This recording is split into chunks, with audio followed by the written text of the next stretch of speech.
Greetings, Legionaries, Papa Squad, former school circle. We are in between combat operations, and so therefore we're going to take this opportunity to do some PME and a little bit of a light ad hoc hip pocket class regarding specifically the military effectiveness of the Imperial Japanese Military, right? So during the Showa Era, right? So you know this from World War II, but it also encompasses the time of the interwar years as well.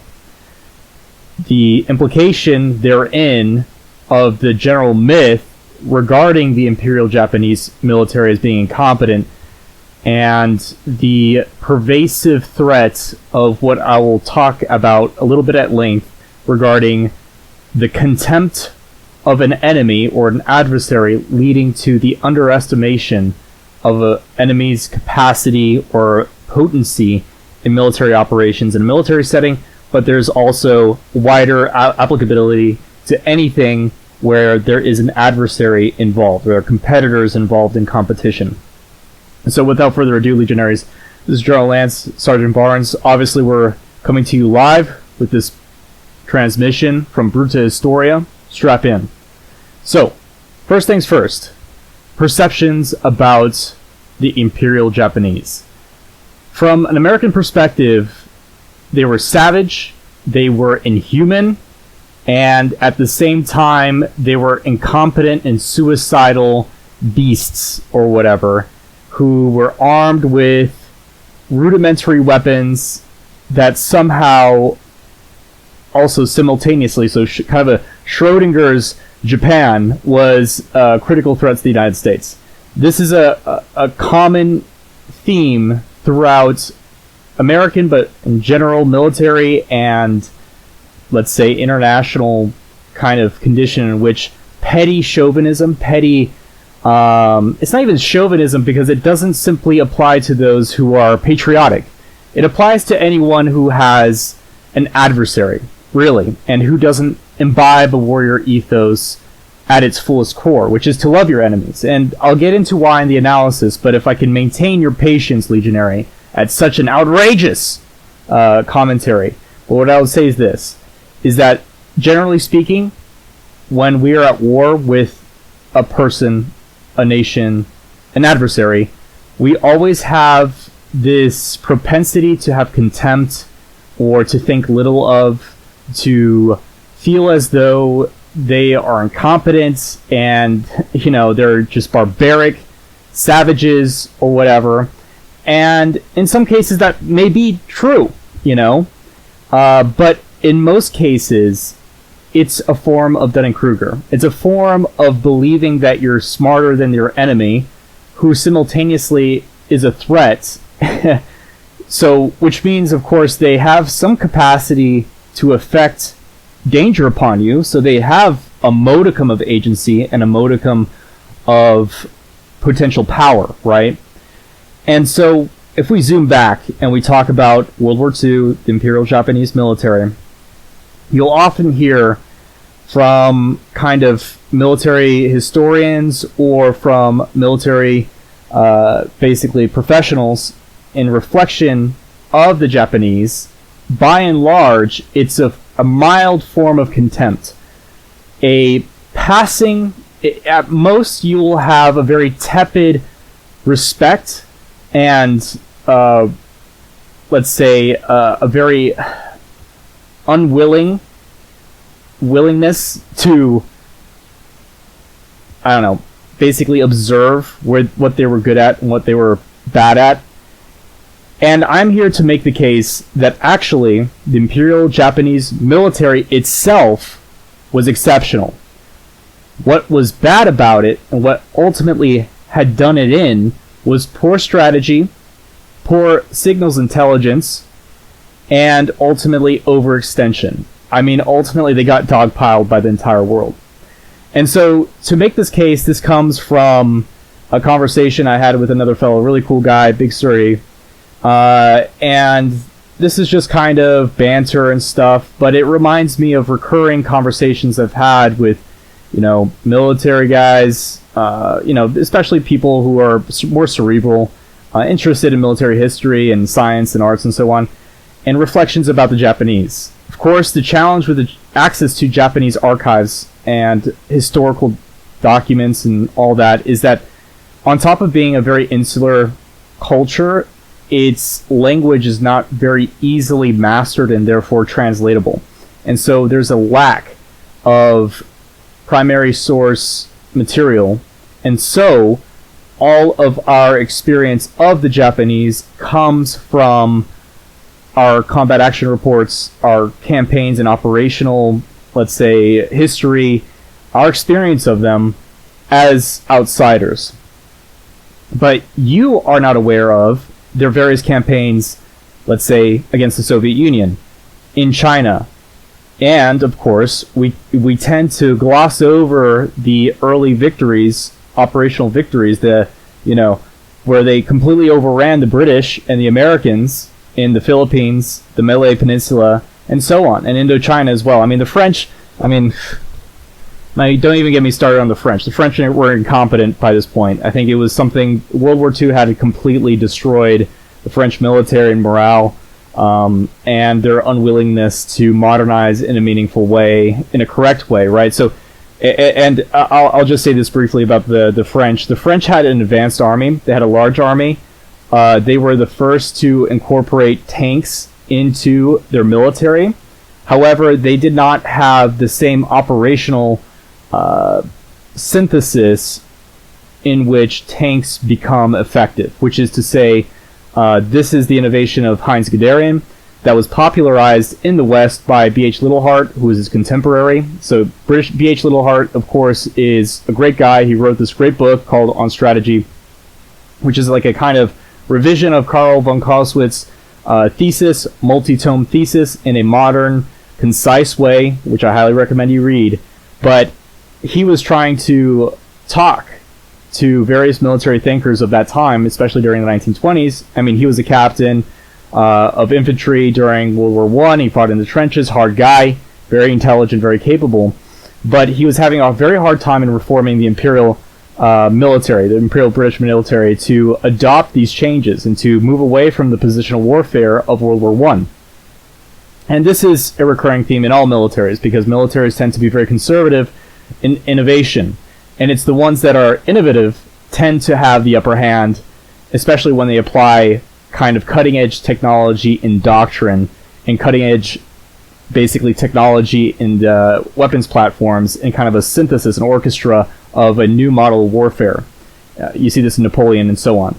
But the French did not do the concentration of armored forces, and also they did not, in a meaningful way, amend, this is a doctrinal perspective, amend the command and control, let's say, the command and control system that was necessary to conduct highly mobile, highly, let's say, highly unclear lines of contact type warfare. And this is where Heinz Guderian gets into Aufgabentaktik, which is basically this idea of mission type tactics. The idea where you delegate not necessarily authority, but the ability to act. Like they give a wider lateral limit as far as what you can do, and this allows for small unit leadership to take the initiative. Whereas in the French system, which was still in the holdover of World War I, which everything was incredibly centralized, because during that time, the center of gravity for positional warfare relies on whole of army systemization and coordination from the top down. So, if you wanted a division to move in a specific place, or even as small as a battalion to move in any meaningful way on the operational battlefield, you would still need to route your orders or inquiries all the way up to the chain of command in Paris, and then they would finally filter this down. This is a huge mistake, considering the fact that highly mobile warfare also causes something which is called cognitive overload. There's an overload of information, it is dynamic, and so therefore is constantly changing, and so the latency between you report, and the time for the report to go up and come back down with a decision is far longer than it would be if you were given basically a heuristic, a rule of thumb of what you could do, and act under those orders. So, basically, to go all the way back to the Imperial Japanese, in effect, they are considered to be an inferior military because of their lack of mechanized forces. Now, this is due specifically to their lack of industrial base. It's a tiny country with a comparatively very small population, especially when you take China into account, the Soviet Union, the various adversaries such as the great power potentials of the British Empire and the United States of America. And so therefore, what happens is the industrial capacity of that country is placed as an asymmetry. It's a critical vulnerability. And so they weren't able to do what militaries of the world were doing in general. The most advanced military of the world during this time was actually the Soviet Union.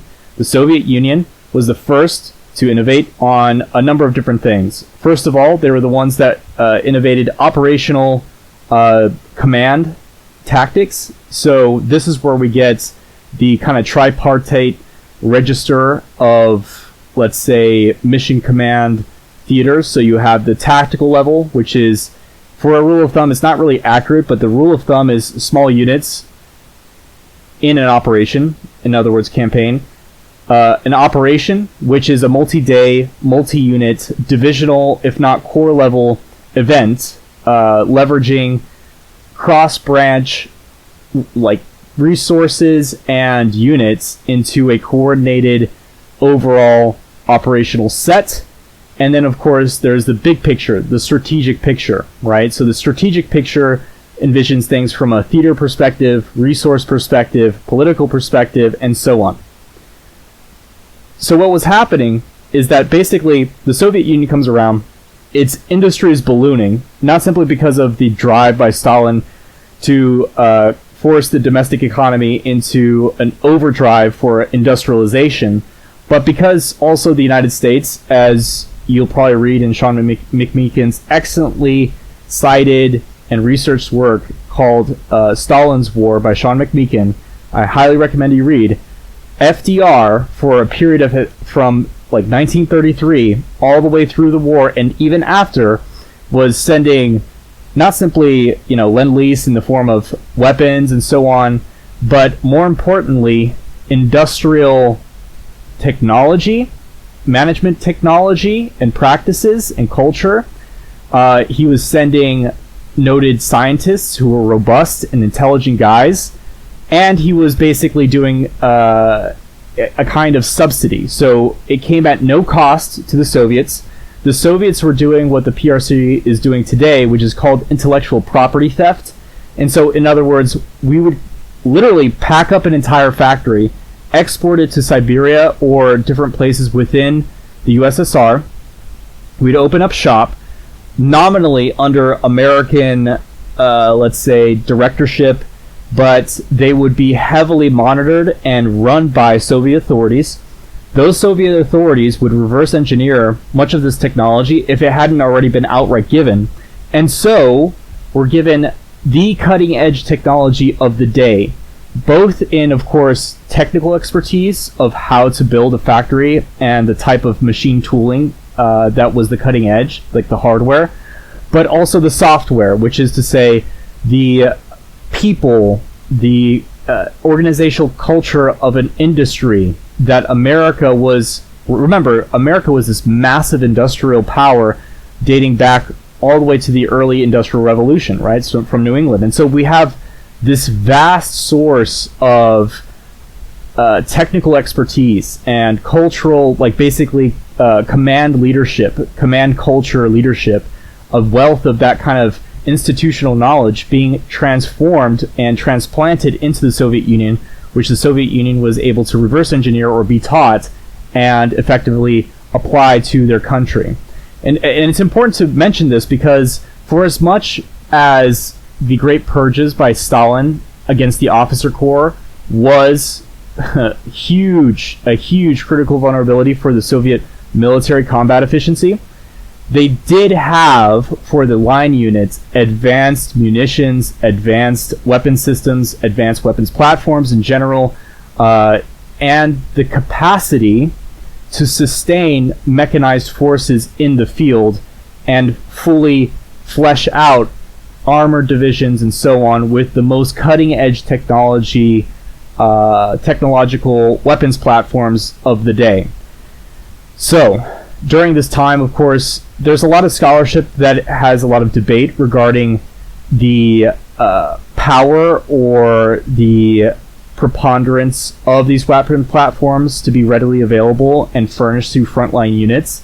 Yes, it is true that, the majority of the forces were still archaic at this time because, just as you know, in the United States, it takes a long time for a military technology to be researched and developed, sent to the industrial park, fabricated, and then once in those basically big motor pools or whatever in those warehouses where they're accumulated, only then do they slowly get phased out unit by unit to line units and reform or at least become upgraded with weapons technology and their training, which is the most important part, over time.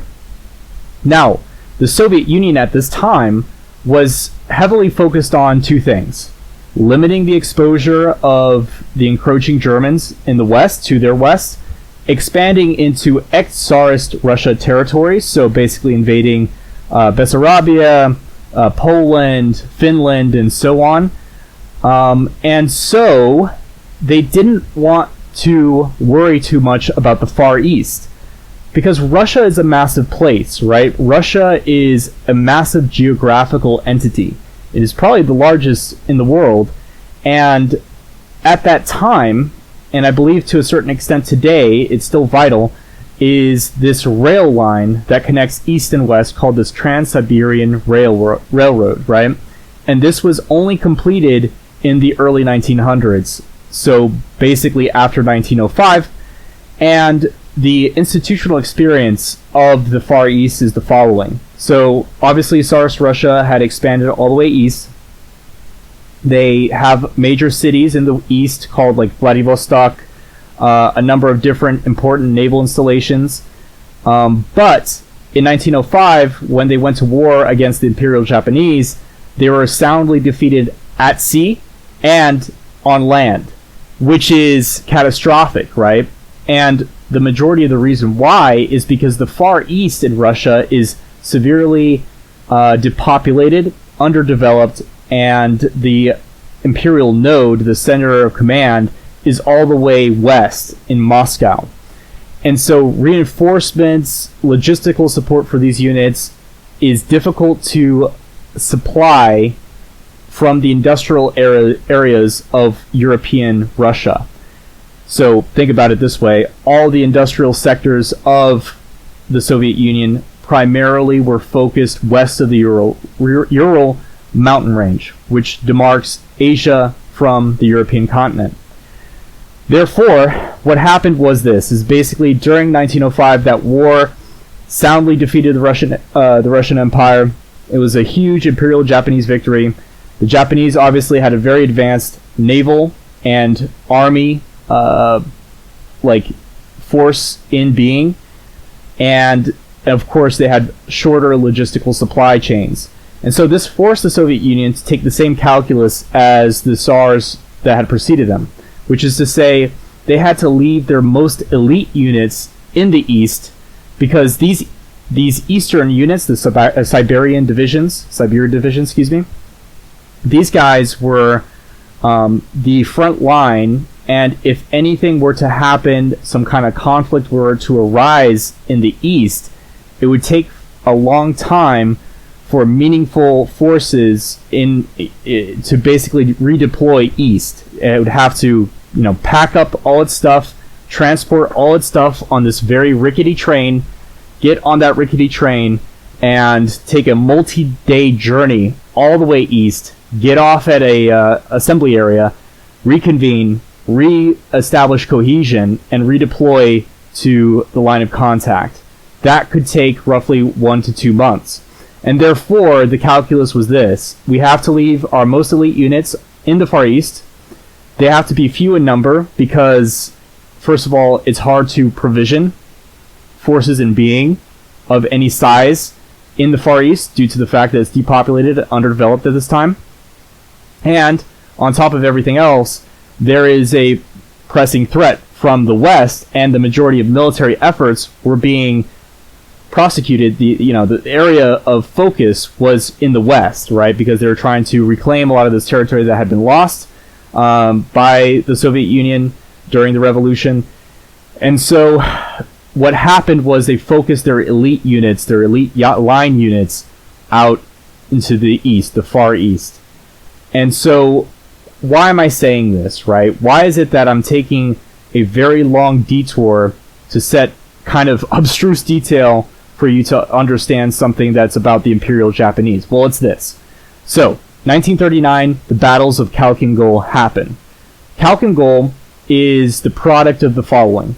The Japanese invasion of the Chinese mainland, obviously the occupation of Formosa, but the annexation of Manchukuo, which is basically Manchuria and outer Mongolia.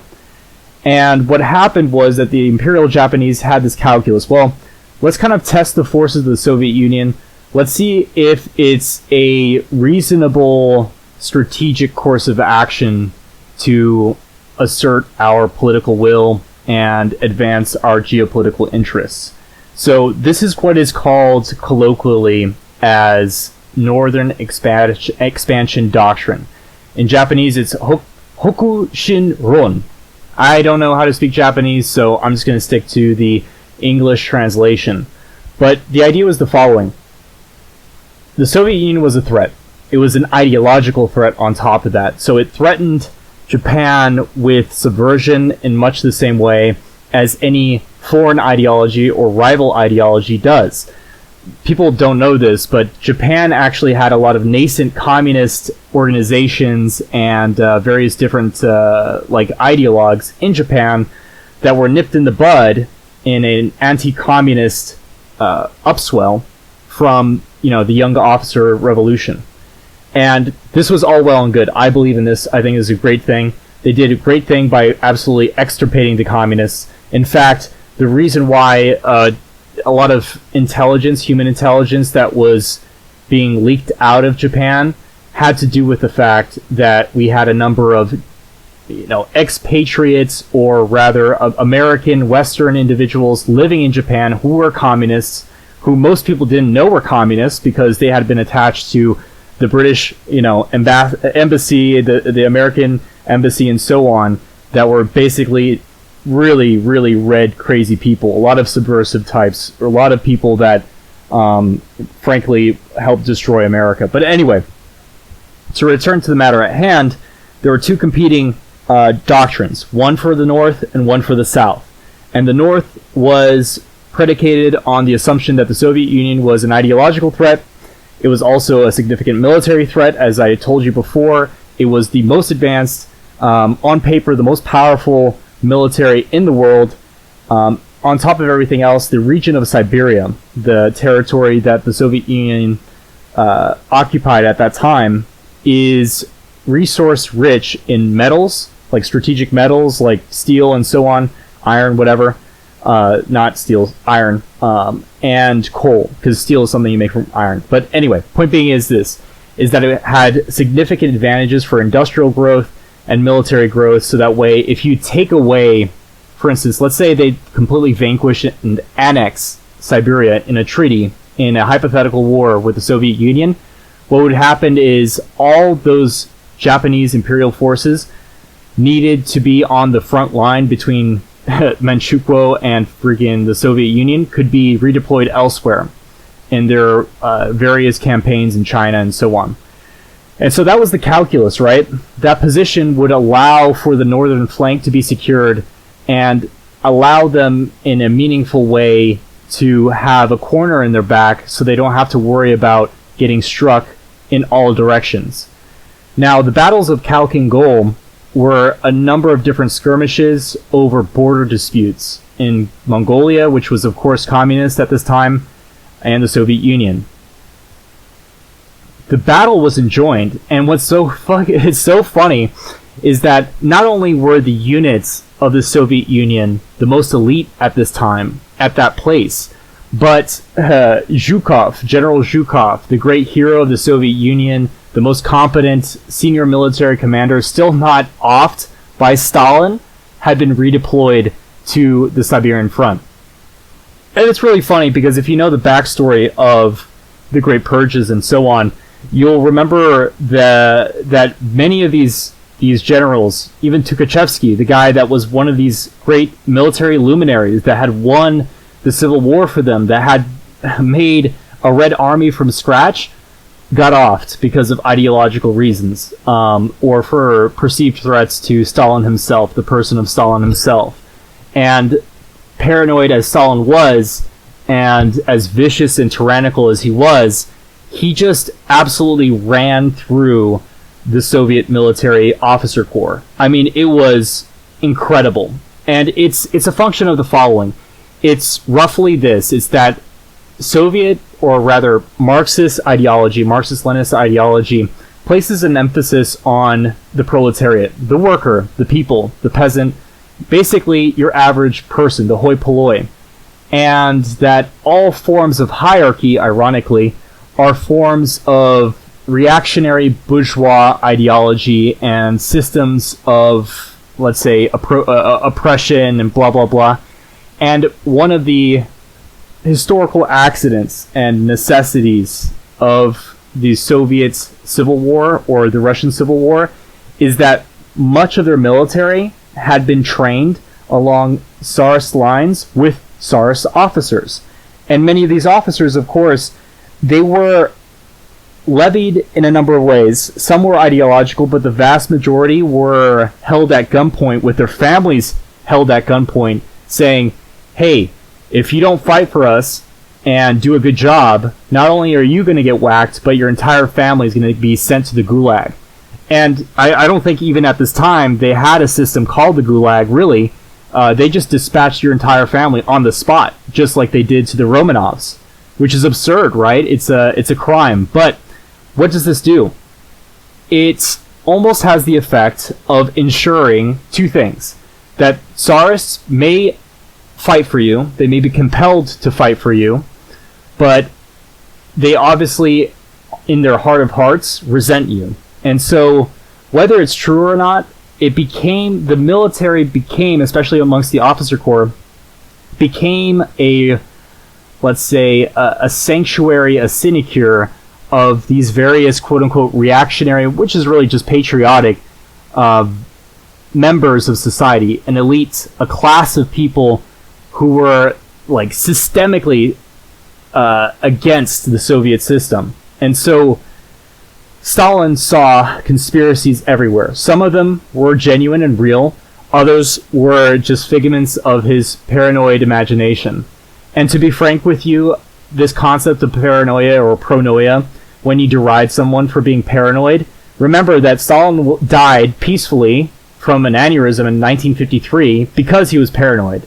So, let's say paranoia works if you do it well, and unfortunately for as much as the millions of people that he killed, it obviously worked, right? So, anyway, going all the way back, part of the institutional culture of the officer corps is also Tsarists. In fact, it was one of the centers of anti-communist sentiment that basically pronounced itself once the Soviet Union fell. It's one of the reasons why the Soviet army didn't crush the revolution of 1991 or 1989, refused to partake in the hardline generals who were ideologically motivated to basically reassert authority under Gorbachev, right? Or rather, against Gorbachev. And it's interesting, you're like, well, didn't you just tell me that the officer corps was like... didn't you just tell me that these people are like died in the wool Saurus? Yes, of course. The mainstay of the army, of the officer corps is. Even the enlisted are. But, just as in the United States today, where we have weirdo pinko generals rising to power, but the field grade officers and the junior officers and your general overwhelming majority of NCOs and junior enlisted are patriotic, right? And so, therefore, what happens is, yeah, the general might give an order because he's been vetted, he's politically reliable, etc. But, you know, what happens is people don't listen. They're like, oh, my divisional commander ordered me to march this way. How about I hold you hostage at gunpoint? You know, there are more of us than you. We're not doing that. So that's what happened. But returning back to 1939, or 1938 rather, what had happened is Zhukov gets recalled to Moscow, and you can imagine that his sphincter is as tight as a nun's muff. Okay, you think he's gonna die, alright? This is what happens when you work for communists. People freaking hate you because they fear you, because you're a freak. But much to his alleviation, it was the case that the guy before him, who he relieved on the Eastern Front, was gonna get whacked, and not him. And he was placed in command of the Siberian forces in the Far East. And so he went.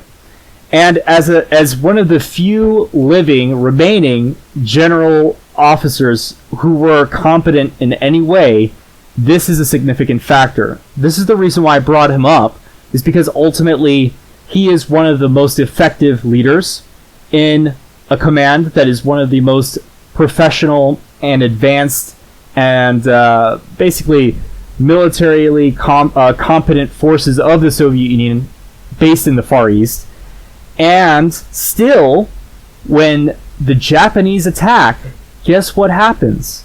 And you'll see this right now, is the following. Even though the Japanese attack with a force that is outnumbered 2-1, it is outgunned by tanks on a factor of 20-1, with airplanes outnumbering their airplane command at 2.5-1 ratio, combat, like basically force ratios, they still incur more casualties on the Soviets than themselves. And this is to say nothing, of course, like the entire division of that Japanese combat force had a total of 70 field artillery pieces, whereas, of course, the Soviets had something akin to, I think it was between 98 to 108, basically, I think it's 122? Yeah, 122 field artillery caliber type weapons. So they had a preponderance of all these things, to say nothing, of course, of the fact that the technological platforms of their tanks were far superior to the Japanese. Because the Japanese at this time, for some time now, had become diplomatically and therefore technologically and economically isolated from the rest of the world, with the sole exception of Germany. And at this time, of course, Germany is focused on two things. Winning the Spanish Civil War, so a lot of its Lend-Lease and military aid efforts and design were very much focused on the Spanish Civil War, and also their own rearmament. And so therefore, they had no spare resources to give to the Japanese. To say nothing of the Italians, right? And what does this mean, right? It means that the Japanese, even though they suffered, of course, in that operation, a tactical loss, they still technically sued for peace. They signed the, basically the Russo-Japanese Neutrality Pact. What happens is the following, is they realize two things. One, our military is effective, it has high morale, it's combat efficient for what it has, it is capable of maneuver and fires, it has a battle-tested leadership, it has, you know, an effective, robust, dynamic officer corps, it has good soldiers, good combat discipline, but it lacks materiel. And this is the biggest barrier to entry, right? This is the biggest decision when it comes to open terrain warfare, so flat fields and so on. Because the region of Kalkangol, around which Kalkangol took place, is a series of steps. It's basically one big step, plateaus, the odd river and lake. And so if you stood in the middle of this region, Manchuria, it's almost like standing in the middle of Kansas, right? Or maybe Colorado, or so on. In fact, not even Colorado, because Colorado has the mountains. So I would say Kansas is a great place to kind of sight, because it's really flat.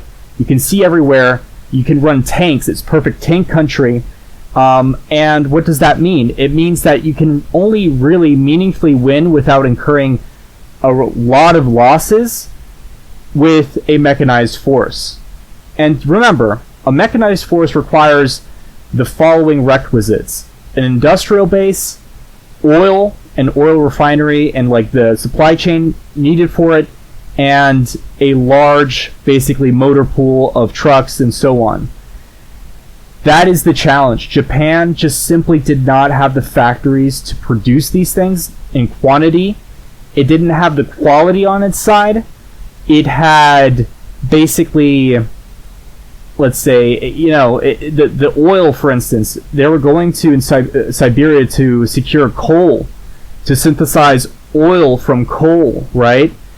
Because they simply didn't have enough oil to go around. The majority of their oil supply, strategic oil supply, was vectored towards the Navy, because the Navy drinks up oil at an incredible level. I mean, it is huge. It's a huge expenditure. And it comes at the cost of aviation fuel, motor fuel, and so on, to say nothing of tanks that burn up fuel like it's going out of business. And so the few tanks that the Japanese actually have is like 19 tanks in a force of 20,000. So 19 tanks, and these tanks are not even really tanks. They're not main battle tanks or medium tanks as this era would define them. They're tankettes. So the caliber of their main cannon is actually very small, and it's primarily an infantry support weapon. The armor is incredibly thin. The treads are exposed in a way that is uncommon in other tank designs.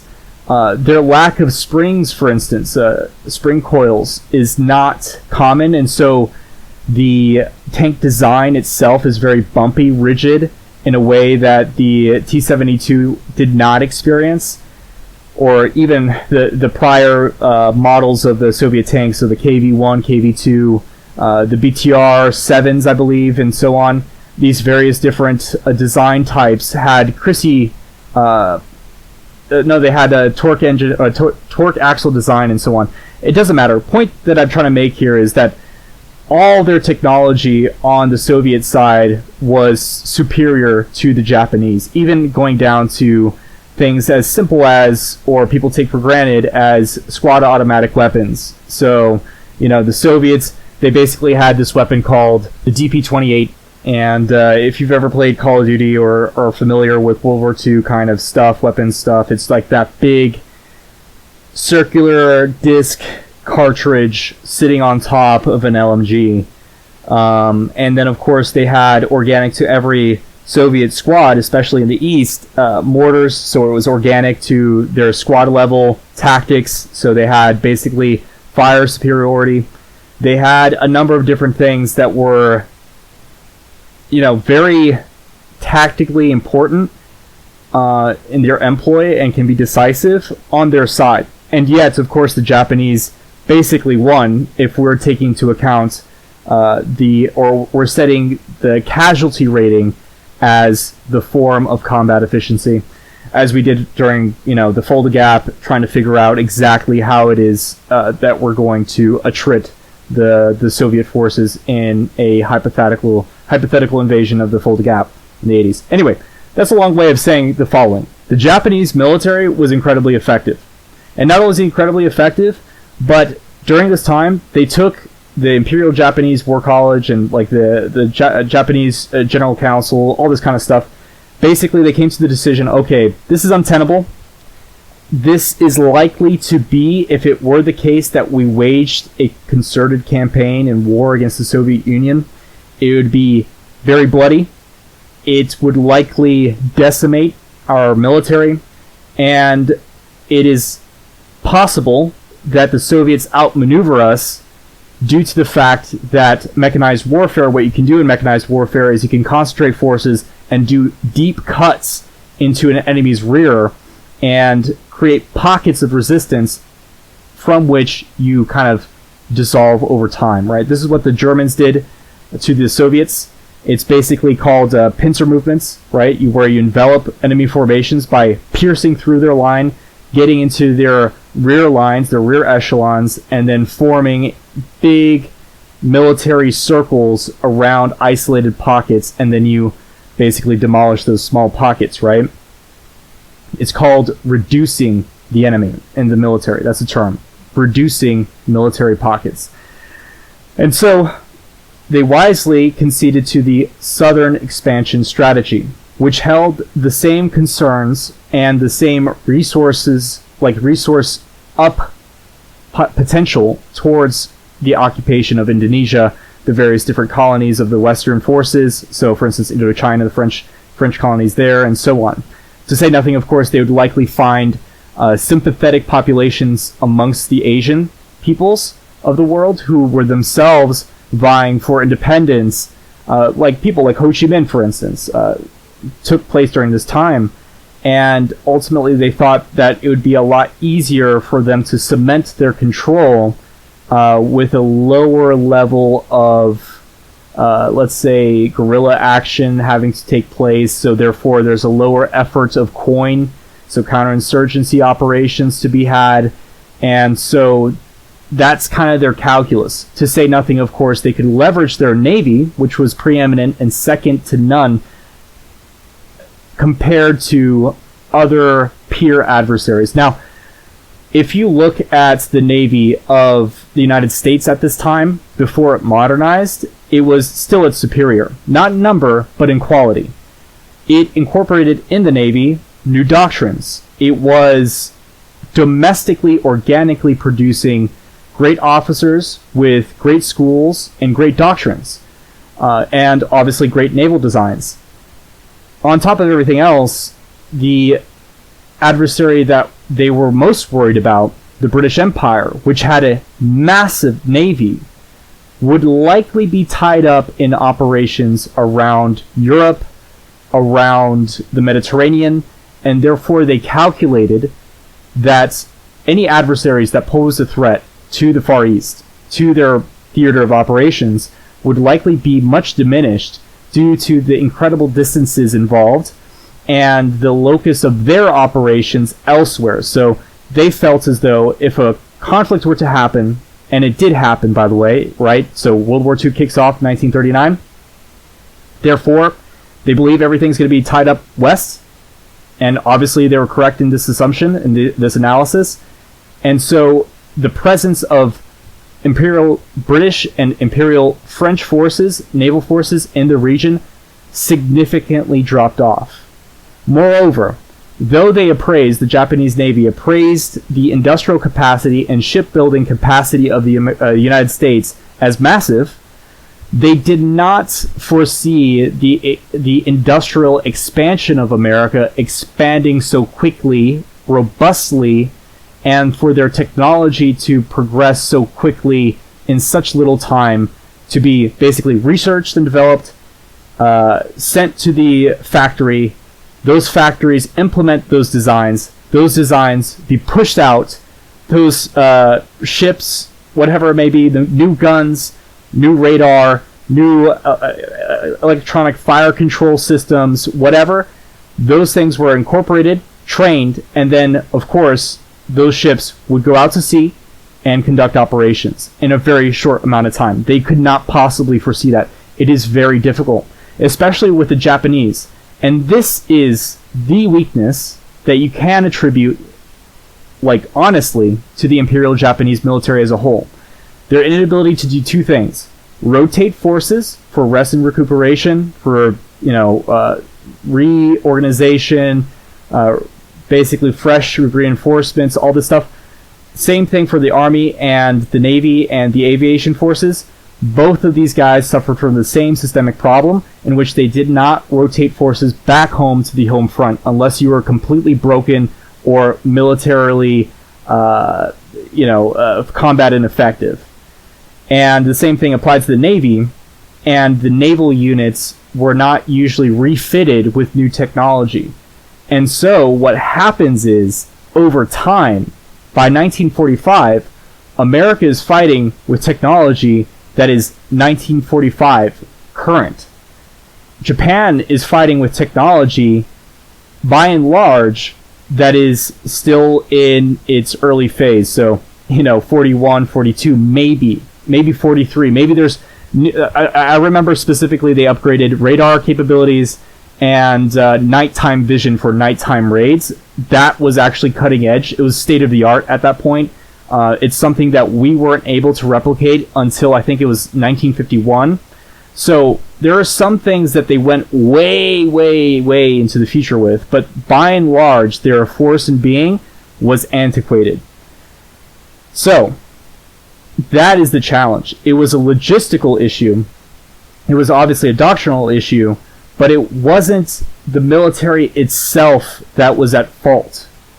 And if we look at the Malay Peninsula campaign, where they launched that massive invasion over a peninsula in basically now Malaysia and Singapore, across the peninsula into Singapore, against a number of modern concrete, like steel reinforced defensive positions with pre-sighted fires and so on, and multiple choke points all throughout, because it is fundamentally two things. It's jungle, it's mountain, and then it's coastline. And so it's very easy for the defending force to canalize the enemy, right? To basically compress them into one axis of approach, and then, of course, to defeat them in detail, and to leverage asymmetries in specific force compositions for tactical engagements. That is, if the British garrison had been competent, if they had been more successful, more aggressive in their approach to defending Singapore. But when the Japanese invaded, it's not like they invaded with overwhelming numbers. Doctrine stipulates nowadays that to gain and retain an offensive operation objective, what you need to have is a preponderance of force, right? Usually it's a force ratio of 3-1, but if you're taking urban environments, it can go as high as 5 or 7-1, just to be able to preempt any need to replenish casualties or overwhelm local forces. And they took Singapore, that was a huge British fleet naval base with modern city fortifications, with modern weapon systems, and an officer corps that was incredibly competent, incredibly capable, willing, and so on, across jungles and mountain ranges, with basically a parity of force 1-to-1 force ratio, with literally fewer tanks, and their tanks were absolute dog water. They were terrible. And on top of everything else, they had poor logistical supply. They didn't really have that many trucks to sustain them. They didn't have that many logistical bases from which they could levy new munitions and replenish munitions for their frontline units on the line of contact. And what took them to greatness and success is their aggression, their initiative, their willingness to defy, obviously, terrible force and suffering and death, and overcome all odds. I mean, they had belief in themselves. They were indomitable. They were warriors. They're tigers, dude. And on top of everything else, they won, and the garrison surrendered. They didn't defend robustly. They just chose surrender. And they go on to recreate a number of these different operations in tandem with each other. So, for instance, the invasion of the Philippine Islands and, the various different islands, the coral islands like Wake Island and so on the same day. So it's a massive logistical feat. It's a huge testament to the general staff's capacity for planning, and basically also their line officers and soldiers, like 1-for-1 ratio, to be able to leverage what they had, what little they had, with antiquated technologies they had, with the inferior, let's say, mechanical battle space technology platforms that they had, to take strategic objectives. So clearly what they're relying on is an effectiveness of cohesion, military competence, and overall that is what was the secret sauce to their combat efficiency.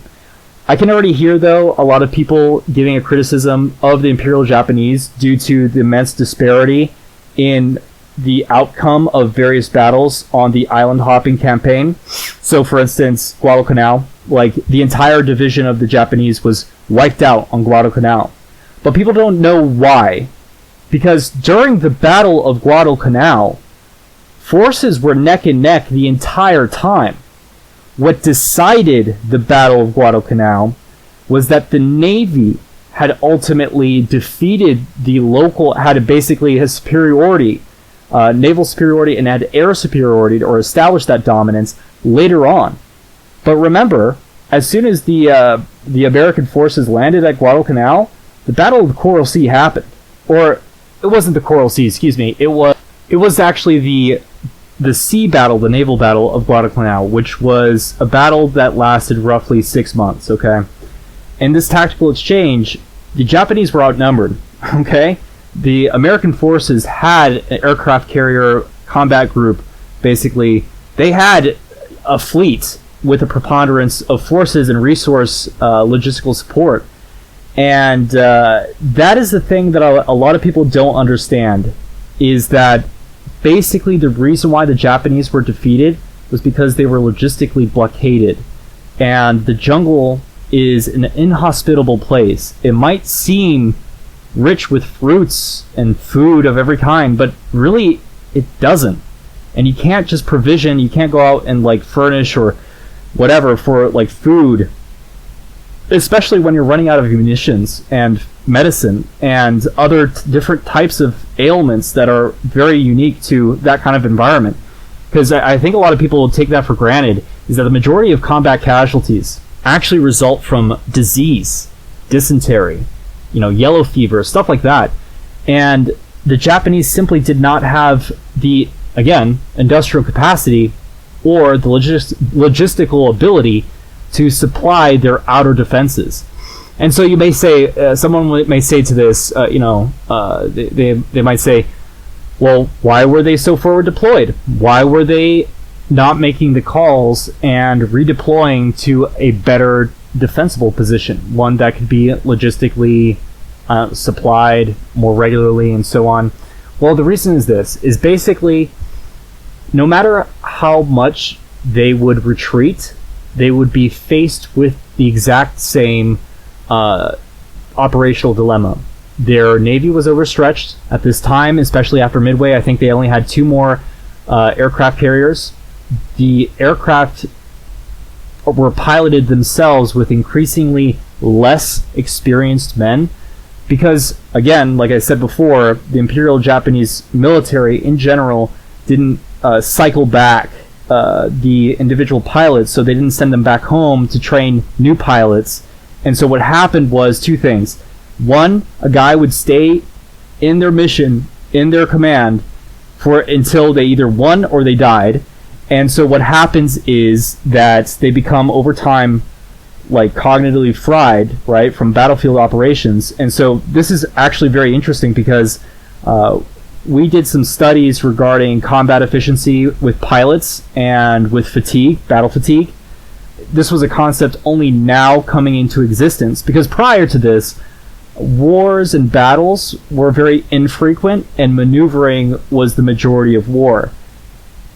As soon as modernity hit with World War I and World War II, we're starting to see protracted combat environments and combat deployments in which basically you have sustained combat operations and environments in which you cannot fully recuperate and recover.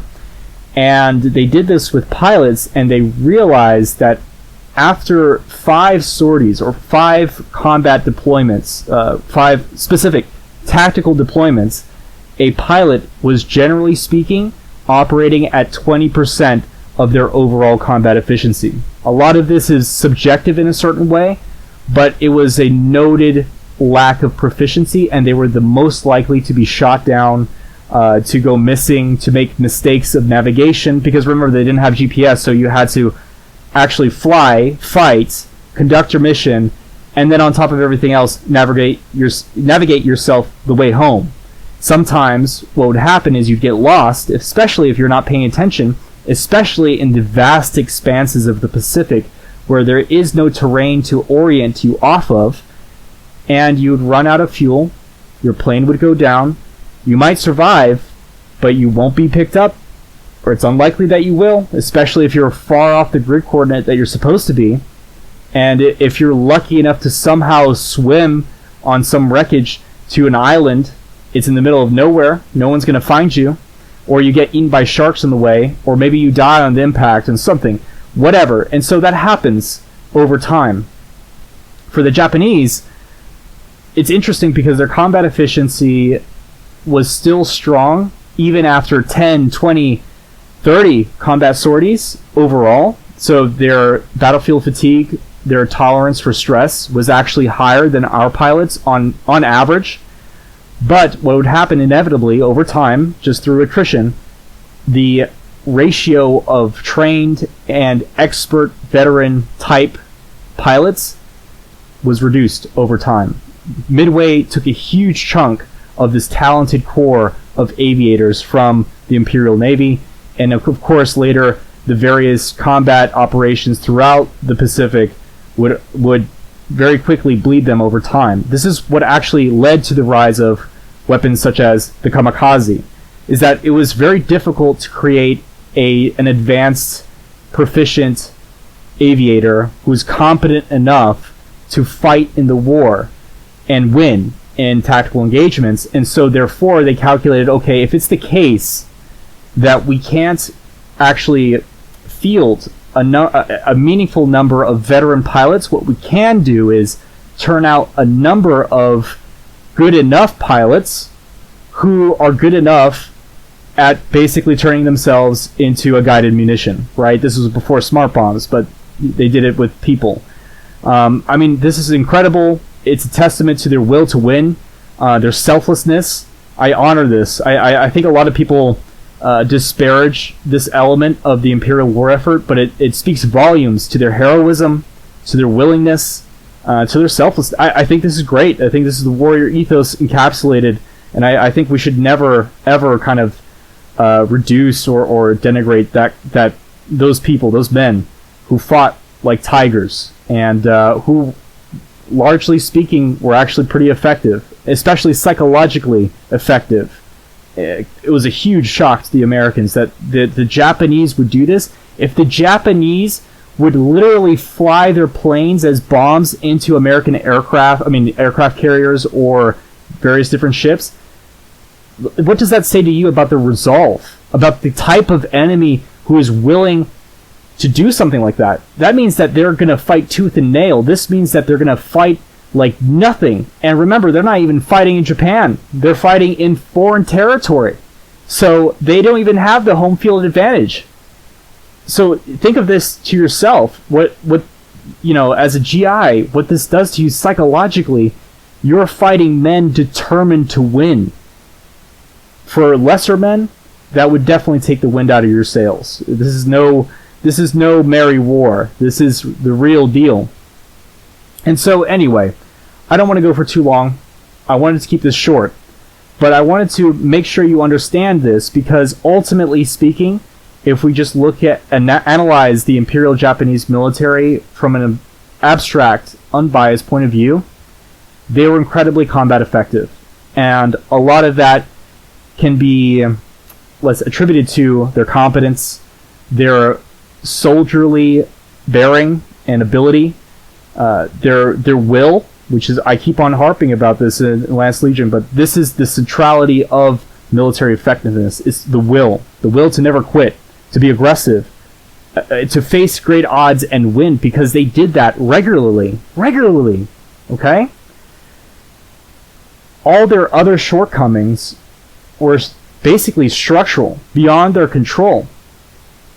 And if there is anything that can be said, can be faulted for in the Imperial Japanese military in general at large, was those two things. One, it was basically their inability to rotate their personnel.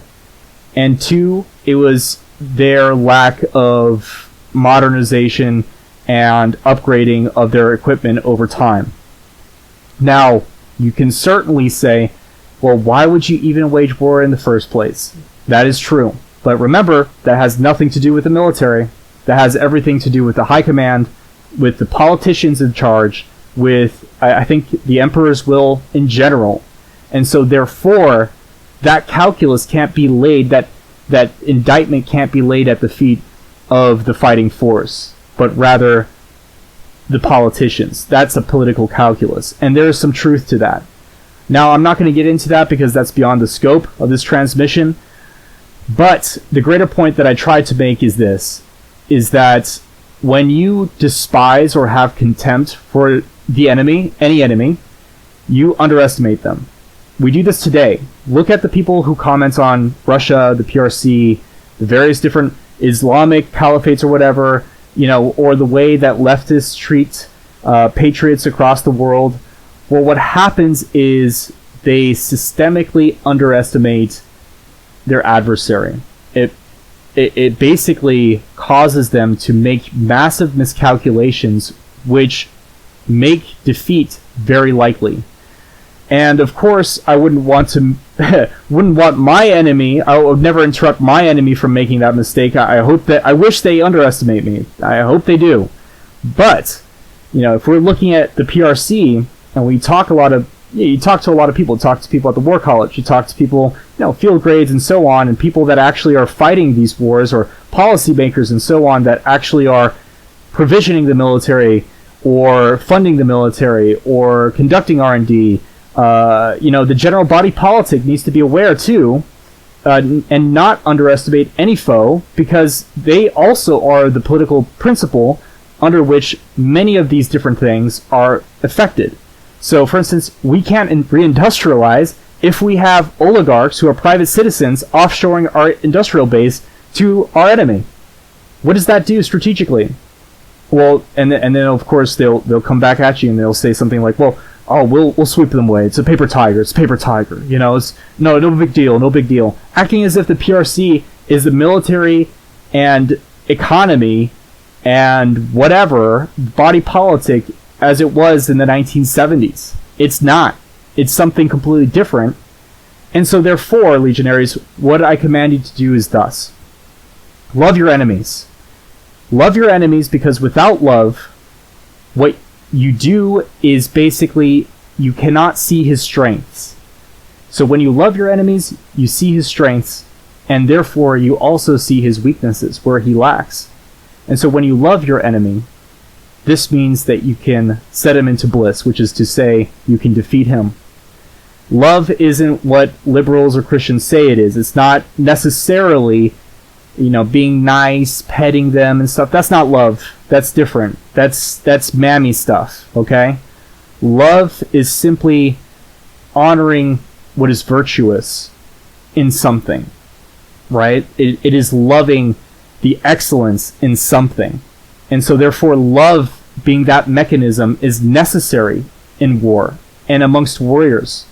This is why it's, Musashi and warrior cultures throughout the world have always said this about their adversaries. Love your adversary, for you'll never understand him otherwise. Without further ado, legionaries, let's break this school circle. Let's get back to the barracks. Re-equip, rearm, all that good stuff. This is Sergeant Barnes. This is Lance Legion. Signing off. Bruta Historia.